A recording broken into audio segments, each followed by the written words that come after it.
உங்கள் டீம், நீங்கள் வந்து டீம் லீடராக இருக்கீங்க, உங்கள் டீம் வந்து உங்களை விட்டுட்டு போகுது, டீம் விட்டுட்டு போகுது, உங்கள் கூடலாம் விட்டுட்டு போகிறாங்க, டவுன்லைன் விட்டுட்டு போகிறாங்க. ஒரு விஷயம் எப்போ ஞாபகங்க, எனக்கு தெரிஞ்ச ஒரு கதை ஞாபகம் வருது. ஒரு அப்போ ஒரு டிக்டாக்ல அடிக்கடி வரும். ஒரு பையன் வந்து ஒரு அம்மாட்ட கேட்பான், உனக்கு நான் முக்கியமா அப்பா முக்கியமானு. எனக்கு அப்பா தானே முக்கியம். அப்படி என்னம்மா உனக்கு நான் பெத்த பிள்ளை உனக்கு ஞாபகம் இல்லைண்ணா, போடா உங்கள் அப்பா இருந்தால் ஒன்றையுமே ரெண்டும் எத்தனை பிள்ளைன்னு பற்றிக்கலாம் அடிச்சுடுவாங்க. இது கேட்க கொச்சையாக இருக்கலாம், ஆனால் எனக்கு தெரிஞ்சு ஒரு டீம் லீடர் வந்து இப்படி தான் இருக்கும். ஒரு டீம் லீடரோ ஒரு லீடரோ ஒரு தலைவனாக இருந்தானா, ஒரு தலைவனாக இருந்தா, ஒரு மென்டராக இருந்தா, ஒரு குருவாக இருந்தா,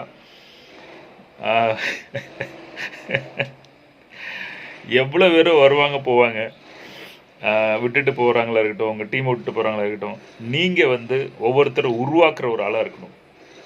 ஒரு ட்ரெயினர் வந்து யாருனாலும் எடுத்து அவங்கள ட்ரெயின் பண்ணி உருவாக்குற ஒரு ஆளாக இருக்கணும். எப்படி இருக்குது இந்த மாதிரி ஒரு ட்ரெயினராக நீங்கள் இருந்தீங்கன்னா எப்படி இருக்கும், இந்த மாதிரி ஒரு தலைவனாக இருந்தால் எப்படி இருக்கும், இந்த மாதிரி நீங்கள் ஒரு மென்டரா, இந்த மாதிரி ஒரு குருவா, இந்த மாதிரி ஒரு அப்பாவா. ஒரு விஷயம் எப்பவுமே ஞாபகம் வச்சுக்கோங்க, யார் நம்ம வந்து முதல்ல போயிட்டு ஒருத்தங்களை அப்ரோச் பண்ணுறோமோ, காலில் விழுதமோ, நீங்கள் தான் தலைவன், நீங்கள் தான் எல்லாம் அப்படின்னு சொல்கிறோமோ, கடைசி வரைக்கும் அதை மறக்கக்கூடாது. லவ்லையும் சொல்கிறேன், எனக்கு தெரிஞ்சவங்க வீட்டில் எனக்கு தெரிஞ்ச ஒருத்தவங்க வந்துட்டு, அந்த பையன் வந்து அந்த பையனுக்கும் அந்த பொண்ணுக்கும் கனெக்ஷனே இல்லை. அழகில் இருக்கட்டும், அறிவில் இருக்கட்டும், படிப்பில் இருக்கட்டும், சம்பாத்தியத்தில் இருக்கட்டும், அந்த பொண்ணுக்கு 4 மடங்கு சம்பாத்தியம், அந்த பையனுக்கு 1 மடங்கு சம்பாத்தியம்.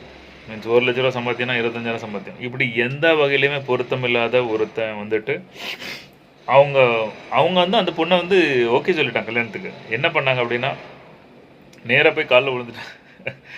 பொண்ணு காலில் விழுந்து ப்ரொபோஸ் பண்ணிட்டாங்க, எனக்கு நீ தான் வேணும், நீ தான் எங்கள் அம்மா மாதிரி, என் வாழ்க்கையை நீ தான் காப்பாற்றணும், நீ எனக்கு வாழ்க்கை ஃபுல்லாக வேணும்னு சொல்லிட்டாங்க. இந்த பொண்ணு என்ன தெரியல, யோசித்ததுக்கு போய் சரி சொல்லிட்டுன்னு நினைக்கிறேன். சரி, இந்த மாதிரி ஒரு ஹஸ்பண்ட் கிடைச்சா என்ன இருக்குது அப்படின்னு,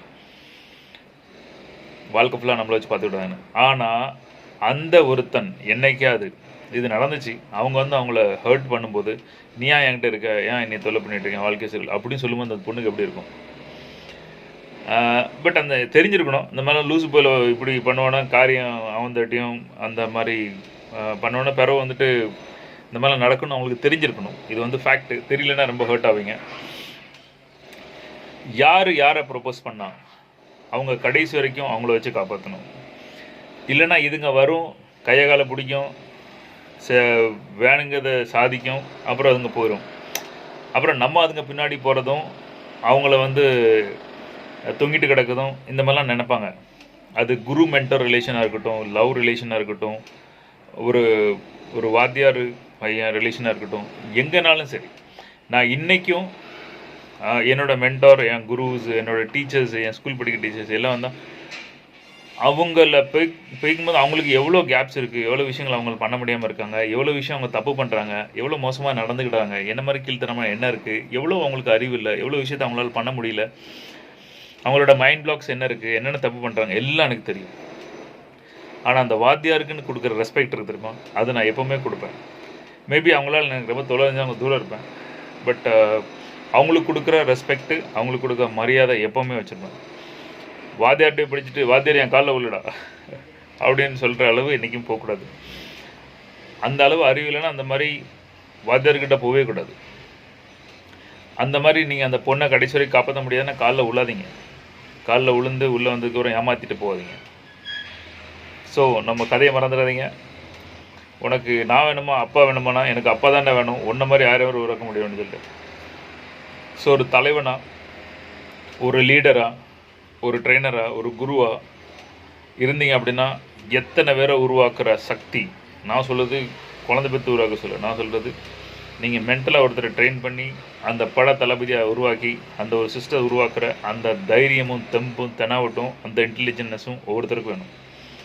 ஸோ யார் வந்து எங்கே உங்களை விட்டுட்டு போகிற, டவுன்லைன் விட்டு போகுது, டீம் விட்டு போகுது, எவன் ஏமாற்றிட்டான், எவன் கூடத்துலேயே இருந்துட்டு குழந்தை மாதிரி குழி பறிச்சுட்டு போயிட்டான், எதை பற்றியும் கவலைப்படாதீங்க.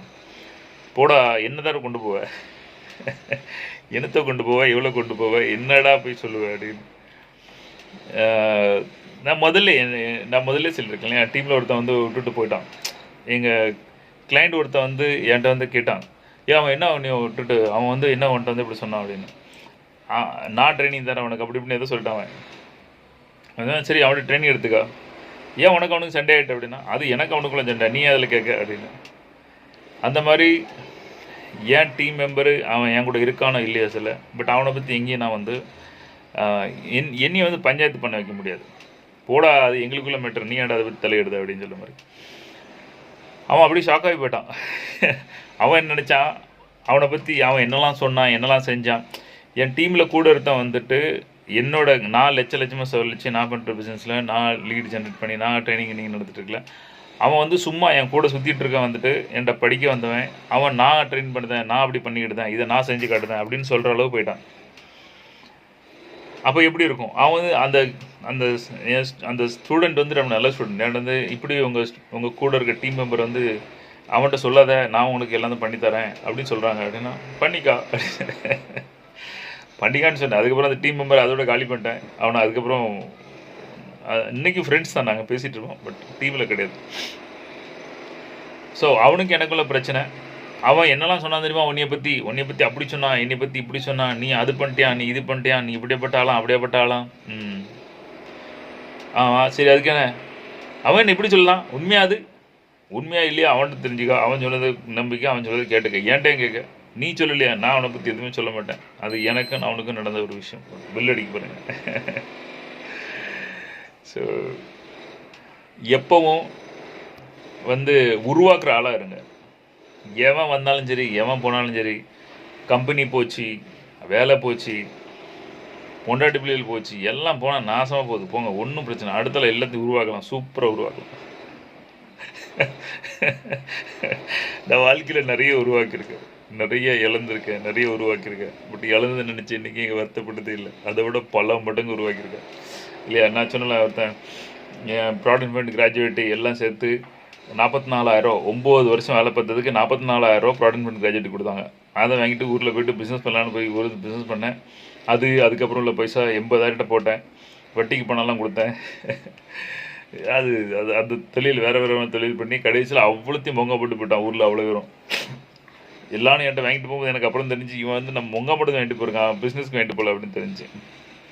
அந்த 80,000 அப்படியே விட்டுட்டு 10,000 12,000 சம்பளம் அதை சேமித்து வச்சு 80,000க்கு பிஸ்னஸ் பண்ணிவிட்டு 80,000 ஊரில் 80,000 ஒரு பெரிய மேட்டருக்கு. நான் சொல்லுவது ஒரு 20 வருஷத்துக்கு முன்னாடி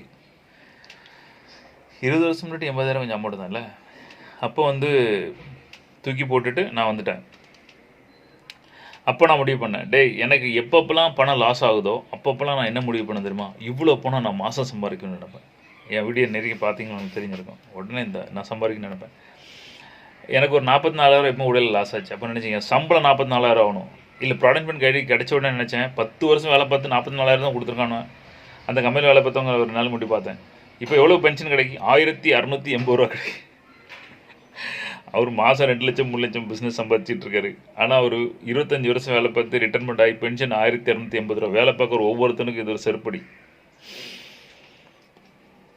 பிஸ்னஸ்லாம் ஒரு வாழ்க்கை ஓட்டிகிட்ருக்கு. ஸோ அந்த மாதிரி அப்போ நான் நினச்சேன், என்னடா இது இவ்வளோ ரூபா போயிட்டா அப்படின்னு. அந்த அந்த அந்த ரூபாயை நினச்சேன், இது 10 வருஷம் வேலை பார்த்து ப்ராடக்ட் ஃபண்ட் கிராஜுவேட் கொடுத்துருக்கீங்களாடா. நிறைய பேருக்கு இன்கமே ப்ராடக்ட் ஃபண்ட் கிராஜுவேட்லாம் முடிச்சு 10 லட்சம் 15 தான் கொடுப்பான். நிறைய பேரோட மாதம் இன்கம் 15 லட்சம் இருக்கும். அது தெரியுமா? இவன் அதை பற்றி யோசிக்க மாட்டான். அவன் கடைசி வரைக்கும் நான் தடவி அந்த 10 லட்சம் 15 லட்சம் எடுத்து எங்கேயாவது வீடு வாங்கி மஞ்சள் பெயிண்ட் அடித்து உட்காந்துருப்பானோ. அந்த மைண்ட் செட்டில் உட்காந்துருவானோ. வேலை வந்து எப்போ வேலை 1000 ரூபா 5,000 தரேன்ப்பா, 10,000 தரேன், 20,000 தரேன், இதை வச்சு காலம் ஃபுல்லாக ஓட்டிடுவோம்ப்பா, வெளியே போனால் சோறு போட மாட்டான் அவனை அப்படி. ஆனால் அந்த தில்லு தன்னை விட்டு வரணும். நான் அந்த 44,000 என் சம்பளம் 45,000 வரும்டா ஒரு மாதம் அப்படின்னு முடிவு பண்ணேன். 45,000 என் சம்பளம் வந்துச்சு. அதுக்கப்புறம் பிஸ்னஸ் பேசி 80,000 எனக்கு மொட்டையை போட்டு போயிட்டானோ. 80,000 தலையில் முக்காடு போட்டு விட்டு போயிட்டானோ. 82,000 என் சம்பளம் மாதம் வந்துச்சு. அதுக்கு அடுத்தால ஒருத்தனுக்கு நான் இன்வெஸ்ட்மெண்ட்டு என் ஃப்ரெண்டு பணம் ரெகுலராக கிடைக்குன்னு சொல்லிட்டு 5 லட்ச ரூபா கொடுத்தேன். 5 லட்ச ரூபா அவனுக்கு கொடுத்தேன். அப்போ எனக்குலாம் அவ்வளோ பணம் கிடையாது, கொடுத்தேன். பார்த்துட்டு வந்து பிச்சை போடும். 15 லட்சம் இருந்துச்சு, பட் ஒரு 5 லட்சம் தான் குடித்தேன். அது கொஞ்ச நாள் இருந்துச்சு. அப்புறம் அவனும் மொங்கா போட்டு போயிட்டான், அவன் தரதிலே ஆகிட்டான். எல்லாம் லாஸ் ஆகி போச்சு. அவன் தெருவில் ஜெயிலுக்கு எல்லாம் போயிட்டு அந்த மாதிரி ஆகிட்டான். பணம் போச்சு. மாதம் எனக்கு 5 லட்ச ரூபா வரணும்னு சொன்னேன். மாதம் எனக்கு 5 லட்ச ரூபா வந்துச்சு. எதையும் உருவாக்குற ஆளாக இருங்க. எந்த விஷயம் எங்கே எப்படினாலும் சரி உருவாக்குற ஆளாக இருங்க. திருச்சி ட்ரெயின் த ட்ரெயினர் ப்ரோக்ராமில் நான் வந்து ஒரு ட்ரைனிங் எப்படி ஸ்டார்ட் பண்ணுறது ஃபஸ்ட் 30 செகண்ட் அதை கற்றுக்கிட்டேன். இந்த ட்ரெயின் த ட்ரெயினர் ப்ரோக்ராம் சூப்பராக இருந்துச்சு. ட்ரெயினர்னால் எப்படி இருக்கணும், ட்ரெயினரோட குவாலிட்டிஸ், ஸ்டேஜில் எப்படி பேசணும், ஸ்டேஜை எப்படி யூஸ் பண்ணணும், பப்ளிக் ஸ்பீக்கிங், பப்ளிக் கூட எப்படி இன்ட்ராக்டிவாக இருக்கணும், இந்த மாதிரி நிறைய விஷயங்களை ரொம்ப நுணுக்கமாக சுரேஷ் சார் வந்து சொல்லி கொடுத்துருந்தாரு. அதை